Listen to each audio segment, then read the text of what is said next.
நமசிவாய வணக்கம். தென்னாடுடைய சிவனே போற்றி, எந்நாட்டவர்க்கும் இறைவா போற்றி. வர பிப்ரவரி 22, 23 சனிக்கிழமை ஞாயிற்றுக்கிழமை, அதான் இன்னும் ஜஸ்ட் 2 நாள் கூட இல்லைங்க, மதுரையில சித்தர் மாநாடு நடக்க போறது. அதுல நம்ம ஸ்ரீ யோகவராக ட்ரேடர்ஸும் ஸ்டால் போட போறோம். ஆன்மீக பொருட்கள் விற்கிற ஸ்டால். நம்ம ஸ்டால் நம்பர் 10 இல்ல 12 அந்த மாதிரி இருக்கும். இதுல என்னன்னா, ஒரு நிகழ்ச்சி ஏற்பாடு சம்பந்தப்பட்ட பத்திரிகையை படிக்கிறப்ப எனக்கு தெரிஞ்சு சுவாரஸ்யமா இருக்குன்னா அது இந்த சித்தர் மாநாடு பத்திரிகை தான். இடம் AVNK மண்டபம், கள்ளந்திரி ஆற்றுப்பாலம் அருகில், பொய்கரைப்பட்டி, அழகர் கோவில் ரோடு, மதுரை. அவ்வளோ அருமையா அற்புதமா இந்த பத்திரிகையை வடிவமைச்சிருக்காங்க. இதுல ஒரு முக்கியமான விஷயம் என்னன்னா, இங்க இந்தியால இருந்து குறிப்பா இலங்கை தமிழர்கள் பல நாடுகள்ல போய் நம்முடைய கலாச்சாரத்தை பரப்பிட்டு இருக்காங்க.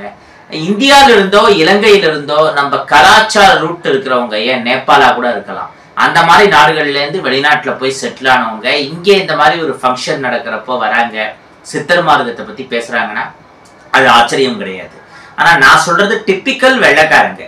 ஏற்கனவே ரமணாசிரமம் மாதிரியானதெல்லாம் நம்ம நிறைய பார்த்துட்டு இருக்கோமே, ஆனாலும் அவங்களுடைய அந்த உணர்வை பற்ற பாராட்டியானும் அவங்களுக்கு இருக்கிற அந்த இது இங்க இந்த ஊரை சேர்ந்த நிறைய பேருக்கு இல்லையே, என்னெல்லாமோ காலத்தை வீணடிச்சுட்டு இருக்காங்களே தேவையில்லாத விஷயங்கள் எல்லாம் பண்ணின்னு.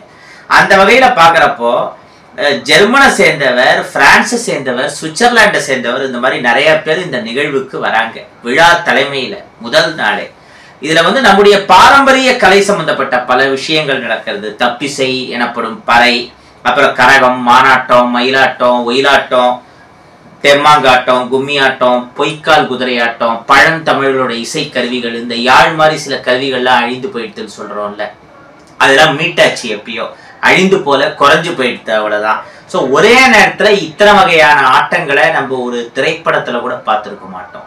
நேரடியா நம்ம பல பாரம்பரிய நடனங்களை, தமிழர்கள் சார்ந்த நடனங்கள், இசைக்கருவிகளை பார்க்கறது, அப்புறம் பாரம்பரிய உணவுகளை வெறும் ஒரு ஃபுட்டியா டேஸ்ட் பண்றதுன்னு இல்லாம இத்தனை பாரம்பரிய உணவுகள் இருக்கான்னு நம்ம தெரிஞ்சுக்கிறதுக்கான ஒரு செமினார் வகுப்பு மாதிரி இப்படி பல விஷயங்கள் பல சுவாரஸ்யங்கள் இதுல இருக்கு. அதை தவிர இதுல எவ்வளவோ மருத்துவ சான்றோர்கள் விருது பெறுறாங்க, சித்தா, ஆயுர்வேதம் இந்த மாதிரி துறையை சேர்ந்தவங்க. அதுக்கப்புறம் பல பேர் இதுல சிறப்பு விருந்தினர்களா வந்திருக்காங்க. சித்த வித்தை தத்துவ விளக்கத்தையே நிறைய பேர் இதுல கொடுக்குறாங்க. அதை தவிர இந்த சித்த அபியாசம் மாதிரியான சில விஷயம், சித்த வித்தியார்த்திகள், இந்த மாதிரி பல பேர் இதுல கலந்துக்கிறாங்க.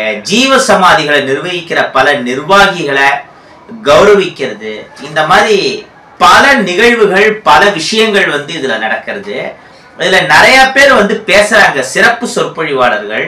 அதுல கம்பவாரதி திரு இலங்கை ஜெயராஜ் அவர்கள் எல்லாருக்கும் தெரிஞ்ச ஒரு பேச்சாளர். என்ன மாதிரியான பேச்சாளர்னு எல்லாருக்குமே தெரியும். அவருடைய திருக்குறள், ராமாயணத்தை எங்க வீட்டுல பார்க்காதவங்க, போற்றாதவர்கள் யாருமே இல்லை. அதே மாதிரி பேராசிரியர் திரு மீனாட்சி சுந்தரம் அவர்கள், அதுக்கப்புறம் பேராசிரியர் ராமஸ்ரீனிவாசன் அவர்கள், பாஜக ரொம்ப ஆக்டிவா இருக்கிறவர், அப்புறம் ஸ்ரீமான் திரு பி தங்கராஜ் MABL, அப்புறம் திரு அருள்நிதியு Murali MA MPhil DFA army அவர்கள், அப்புறம் திரு டாக்டர் அஸ்வின் விஜய் அவர்கள். அவரோட ஃபிட்னஸ் சம்பந்தப்பட்ட பல விஷயங்கள் ஒரு அவேர்னஸ் கிரியேட் பண்ணியிருக்கு. இப்போ நம்மளும் அவர்தையும் கொஞ்சம் ஃபாலோ பண்ணி தான் முன்ன இருந்ததை விட இப்போ கொஞ்சம் பெட்டரா இருக்கு, உடம்பு குறைஞ்சிருக்குன்னு நிறைய பேர் சொல்றாங்கல்ல. அதுக்கு இவரோட சில அட்வைஸும் முக்கியமான காரணம். ஏகலைவன் எப்படி துரோணாச்சாரியாரை பார்க்காமையே தன்னோட குருவாய் ஏத்துட்டு சில வித்தைகளை கத்துட்டானோ, அந்த மாதிரி அஸ்வின் விஜயை நான் இது வரைக்கும் நேரில் பார்த்தது இல்லை. இப்போ அவரோட ஒரே மேடையில பேச போறேங்கிறப்போ சந்தோஷமா இருக்கு. ஸோ அவருக்கே தெரியாம அவர் சொன்ன நிறைய விஷயங்களை, அதுக்குத்தானே யூடியூப்ல ஒரு வீடியோவே போடுறது. அவர் சொன்ன சில அட்வைஸை ஃபாலோ பண்ணி சில எக்ஸசைஸ், என்னுடைய ஃபுட் டயட் எல்லாம் மாத்தினதுல நல்ல சேஞ்ச் எனக்கு கிடைச்சிருக்குன்னு சொல்லலாம். ஸோ இத்தனை பேர் இதுல பேச போறாங்க. இதுல நம்மளும் பேசுறோம். ஆக்சுவலி மாஸ்டர் தாவோ அவர்களுக்கு தான் இந்த நன்றியை தரணும். தாவோ அவர்கள், அவருடைய சகோதரர் பிரபு, அவங்க எல்லாருக்கும் இது சொந்தமா நான் என்னுடைய நன்றியை சொல்லியே ஆகணும். முதல்ல நான் என்ன நினைச்சேன்னா, ஒரு வியாபாரியா வெறும் ஸ்டால் போடுறதோட நிறுத்திக்கிறேன். இலங்கை ஜெயராஜ்லாம் எவ்வளோ பெரிய ஸ்காலர், அவர் பேசுற மேடையில நான் பேசுறதா சரிப்பட்டு வராது அப்படின்னு. இல்ல, உங்களுடைய ஆன்மீக காணொலிகள்லாம் நிறைய பார்த்துருக்கோம். சித்தர்களை பத்திலாம் நீங்க நிறைய பேசியிருக்கீங்க. குறிப்பா அன்னை நீலம்மையாருங்கிறவங்க எங்களுடைய அந்த சித்த வித்தியார்த்தி பாரம்பரியத்துல வந்தவங்க. எங்களோட குரு சிவானந்தர் தான் நீலம்மையாருக்கும் குரு. நீங்க நீலம்மையாரை பத்தி பேசின காணொளி அருமையா இருந்தது. முக்கியமா இந்த நிகழ்வுல நீங்க அவங்கள பத்தி பேசணும், அதனாலதான் உங்களை கூப்பிட்டுருக்கோம், உங்க பேரையும் போட்டிருக்கோம், வாங்கன்னு சொன்னாங்க.